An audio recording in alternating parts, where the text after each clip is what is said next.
en la posición 51. Saludo a todos los que están online. Y esta posición habla acerca de el no decir, no declarar falso testimonio contra otra persona. Ahora, hay un salmo que es parte de la posición, que es el Salmo 17. Y vamos a estar leyendo ahí la primera parte, el primer verso de ese salmo. Dice: oye, oh Señor, una causa justa. Esta está atento a mi clamor. Escucha mi oración hecha de labios sin engaño. Y una pregunta interesante que pudiéramos hacer no es, bueno, ¿y por qué el declarar o hablar mal de otra persona? O sea, cuando está hablando, fíjate que habla de falso testimonio. O sea, es cuando tú estás diciendo algo que no se corresponde con la realidad de otra persona. Pero fíjate que está en la lista donde está no mate. Tú dices, bueno, espérate un momentico. No es lo mismo matar. Inclusive nosotros tenemos la tendencia a creer que es más malo matar que mentir con respecto a otra persona, sin entender que para Dios es lo mismo. Entonces a veces los hombres dicen, bueno, en definitiva matar, ¿ves? ¿Por qué viene esto? Porque tú dices, bueno, espérate, matar, tú matas a una persona y no hay solución porque ya se murió, ¿ves? Si tú dices mentira de otra persona y después tú puedes decir, bueno, espérate, me equivoqué, no fue así, es mentira, el malo soy yo. Y ya se resolvió el problema. Pero el asunto es que para Dios es lo mismo. ¿Por qué para Dios es lo mismo? Porque está en la misma lista junto con matar. Si aparentemente uno tiene solución, el otro no tiene solución. Bueno, la respuesta es simple, porque no tiene solución. Si está en la lista, es porque no tiene solución. ¿Entienden ahí? Ya sea por la repercusión, ya sea porque te hace daño a ti, ya sea porque le hace daño a la otra persona, y ya sea porque hace daño a ese tercero del que le hablaste más de esta persona. ¿Ya entienden ahí?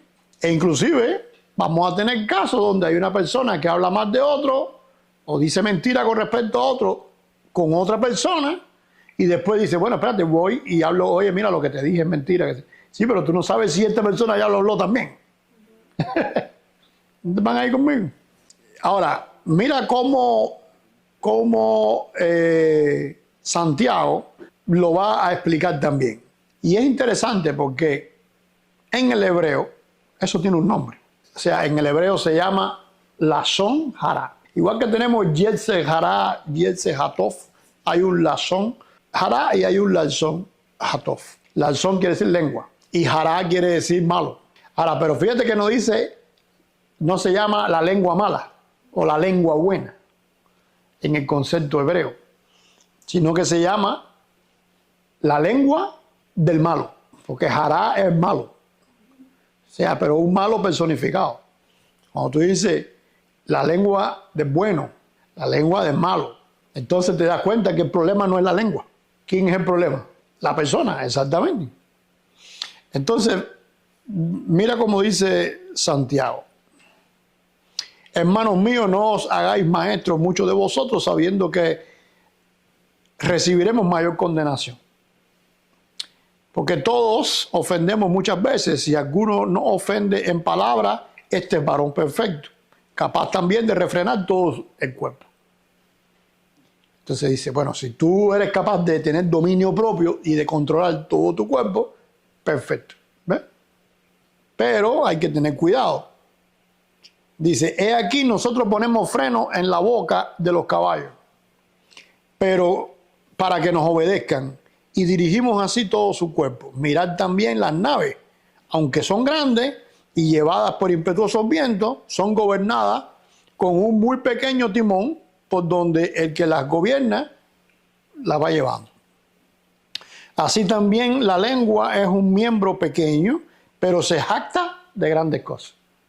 O sea, como mismo el caballo con la rienda, de la misma forma el barco con el timón, la boca pasa igual. Así también la lengua es un miembro pequeño, pero se jacta de grandes cosas. He aquí cuán grande bosque enciende un pequeño fuego. ¿Qué quiere decir un grande bosque se encienda con se enciende con un pequeño fuego, eso que estoy diciendo. Porque tú no sabes la repercusión que puede traer eso con los demás. E inclusive a veces tenemos determinadas personas que hacen algo incorrecto. Y para justificar lo incorrecto que hicieron, pues entonces le echan la culpa a otra persona. ¿Te acuerdas Adán y Eva?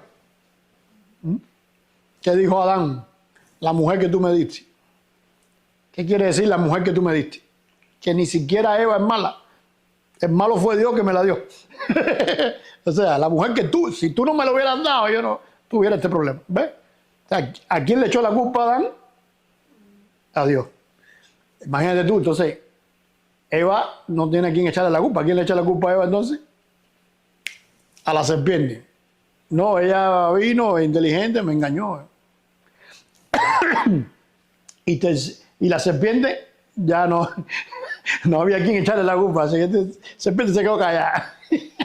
Fue más sensata que Adán y Eva. Pero muchas veces las personas cometen errores y para justificar su error, pues entonces se justifican en un error que inventan de esta persona. ¿Y qué pasa? Que van creando entonces todo una mala interpretación con respecto a esa persona, e inclusive a veces con gente que no conoce a esta persona. ¿Entiendes? Porque si una persona lo conoce, lo más normal es que la persona que te conoce diga, a ver, espérate un momentico, pero eso no es. No. Esta persona no es así, pero yo la conozco y no. ¿Por qué tú me estás diciendo esto? ¿Entiendes? Yo recuerdo en la primera iglesia, bueno, ya estas personas todos han muerto. Sí que puedo decir, pero no voy a decir mi nombre, claro está. Pero yo recuerdo en la primera iglesia que yo estaba, me llama una madre y la madre me dice, no, porque esta mujer, la esposa del hijo, no, porque esta mujer y mi hijo, que no sé qué. Y yo le dije, ven acá, tú me estás contando eso porque te estás desahogando o tú me estás contando eso para que yo me predisponga con ellos. ¿Por qué tú me tienes que, me entiendes? Que tú me tienes que contar eso para, tú lo que quieres que yo me... Y ella se quedó petrificada y me lo agradeció porque ella aprendió de eso. Ella me quería mucho. Pero en esa primera conversación que ella tuvo conmigo donde me dijo eso, yo tuve que decirle, pero ven acá, ¿qué es lo que tú...? O sea, tú me estás diciendo eso a mí y lo que me estás predisponiendo con esta persona, pues si yo los estoy acabando de conocer ahora, ¿cómo tú...? O sea, tú lo que quieres es predisponerme, tú lo que quieres es... Y ese es el problema, que hay personas también que utilizan esa artimaña. Dice entonces, la lengua es un fuego, un mundo de maldad. La lengua está puesta entre nuestros miembros y contamina todo el cuerpo e inflama la rueda de la creación. Y ella misma es inflamada por el infierno. Porque toda naturaleza de bestias y de aves y de serpientes y de seres del mar se doma y ha sido domada por la naturaleza humana. O sea, te encuentras el animal más feroz que haya y el hombre lo domina. El otro día estaba mirando yo ¿cómo se llama esto? Un youtuber de esto que llega a un lugar y había un personaje, un señor allí que tenía escorpiones. Y coge los escorpiones y empieza a explicárselo. No, mira, y tú dices, ¿cómo este tipo coge los escorpiones con el aguijón? Y el tipo lo coge, lo pone, lo tira, y le da la mano. Y tú dices, ¿cómo hace eso? ¿Todavía un perro? Pero un escorpión, ¿de qué tamaño el cerebro un escorpión para ¿cómo se llama? Domesticarlo. Bueno, dice, pero ningún hombre puede domar la lengua, que es un mal que no puede ser refrenado. Llena de veneno mortal. Con ella bendecimos a Dios y Padre, y con ella maldecimos a los hombres. Ahora, interesantemente, el apóstol Santiago, él está escribiendo a determinados personajes dentro de la nación de Israel. Se cree inclusive que esta carta de Santiago es la primera que se escribió, inclusive antes que Pablo se convirtiera. Por ejemplo, si tú lees en el primer capítulo, en el versículo 1, dice: Santiago, siervo de Dios y del Señor Jesucristo, a las 12 tribus que están en la dispersión. ¿Por qué? Porque recuerdan que vino una persecución que el propio Pablo se prestó para esa. Y entonces él le está escribiendo a todos estos que salieron. Algunos creen eso. Hay otros que creen, en este caso me pongo yo, que no se refiere a Santiago, Jacob, el hermano de Juan, sino a Santiago, el hermano de Jesús, que también es Jacob y que también es apóstol. Entonces, él está escribiendo después, pienso yo, que está escribiendo después de la destrucción de Jerusalén y después de todo aquello, cuando tienen que salir dispersos por todos lados. En cualquier caso, está escribiéndole, dice ahí, a las 12 tribus que están en la dispersión. Ya sea antes o ya sea después, si es antes, tal vez está previendo lo que viene después. Si es después, está simplemente recordándoles la causa de lo que le llevó a la dispersión. Ahora, cuando la mayoría de los analistas de la destrucción de Jerusalén en el año 70 estudian el tema, comenzando desde Flavio Josefo hasta la fecha, todos coinciden en que Jerusalén fue destruido, no porque el Imperio Romano quiso destruir Jerusalén, porque al contrario no querían destruir Jerusalén, como nadie quiere destruir ninguna propiedad que tiene, tú sabes, y aquello era una propiedad de Roma, sino que fue los propios problemas internos de la nación los que le llevó a eso. O sea, este fajó con el otro fajó con aquel. ¿Ve? Así que, ¿cuál es el problema entonces? La discordia. ¿Y de dónde viene la discordia? ¿Quién es el principal personaje en la discordia? Es la Sonjará. ¿Están ahí conmigo? Así que lo más probable es que Santiago esté hablando, esté poniéndole, ¿cómo se llama?, el dedo en la llaga a lo que le ha traído la dispersión esa de todas las tribus. ¿Van ahí conmigo? Dice entonces, con ella bendecimos al Dios y Padre. Acuérdate que estaba el templo y la gente iba al templo. E inclusive, antes de ser destruido Jerusalén, el templo estaba funcionando, y aún el templo funcionando, y estaban los problemas ahí, la bronca y las situaciones. O sea, la gente iba a adorar y después estaban en la bronca. Pero no solo eso, hubo rebeldes que se escondieron dentro del templo. Y precisamente por eso se destruyó el templo. Porque cuando los romanos entraron y llegaron ya hasta donde estaba el templo, pues entonces los que estaban escondidos dentro del templo tuvieron que fajarse ahí de tú a tú. Y hubo uno de los soldados romanos que lanzó las teas incendiarias y quemó y empezó el fuego dentro de lo que es el lugar santo. ¿Van ahí? Y todo eso entonces, imagínate tú, el aceite ¿cómo se llama? De la menorá, del candelabro, y las telas que habían ahí, todo aquello, pues eso agarró candela. ¿Ven la situación? O sea, que por un lado, esa gente estaba adorando a Dios, y por otro lado, estaban en el desastre que tenían formado. Desastre que llegó al punto en que ya a Roma no le quedó más remedio que meterse. Dice, y con ella maldecimos a los hombres que están hechos a la semejanza de Dios. De una misma boca proceden bendición y maldición. Porque ya no es solamente el hecho de que tú digas una mentira con respecto a otra persona, sino que también la gente llega a maldecir. ¿Ves? Entonces, que inclusive hay determinadas culturas donde la gente tiene gestos con las manos y gestos con para no maldecir con la boca y maldecir con un gesto. Pero al final de la jornada están transmitiendo el mismo mensaje. ¿Ves? Allá en Cuba, por ejemplo, tenemos un dicho que dice: la sangre no lleva al río. No hubo muertos. Pero todo el mundo se alarmó porque aquello fue la maldición, la gente diciéndose horrores uno al otro. Que tú dices, no, esta gente van a terminar muertos.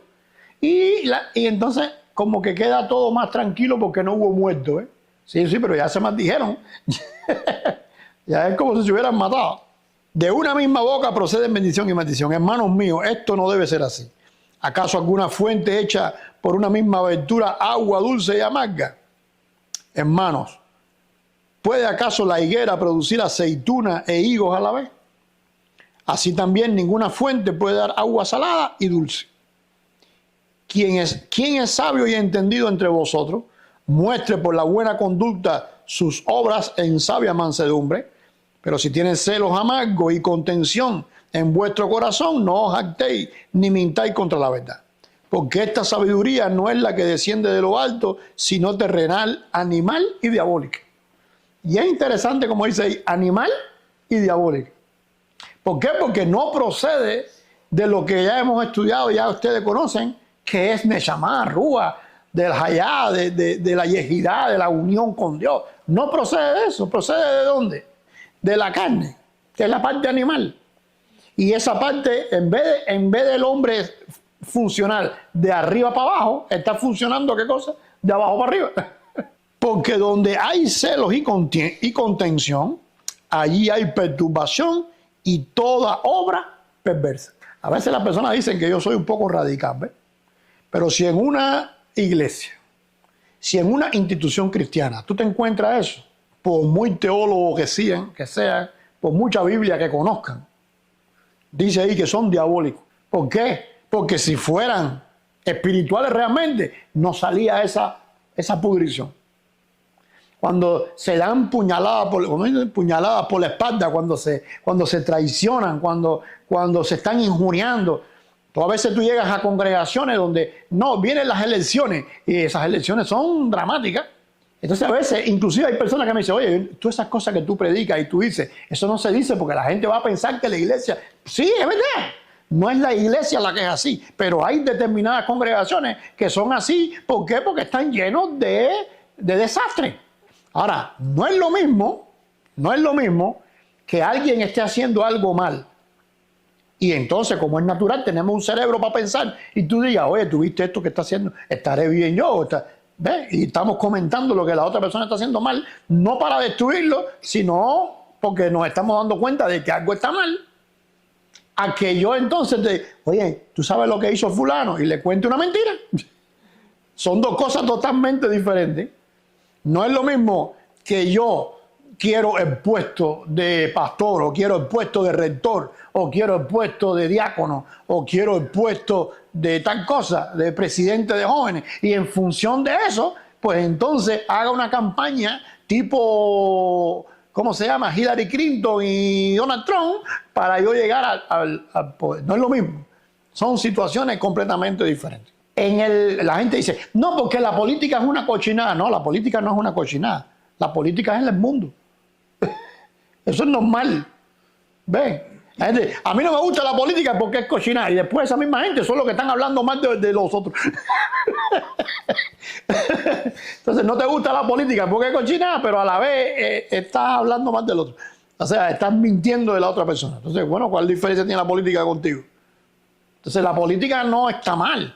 Esa es la política. Eso, en el mundo las cosas funcionan así. Ahora, si tú te encuentras un político que no hace eso, pues entonces es un cristiano que está haciendo política y está funcionando como debe funcionar.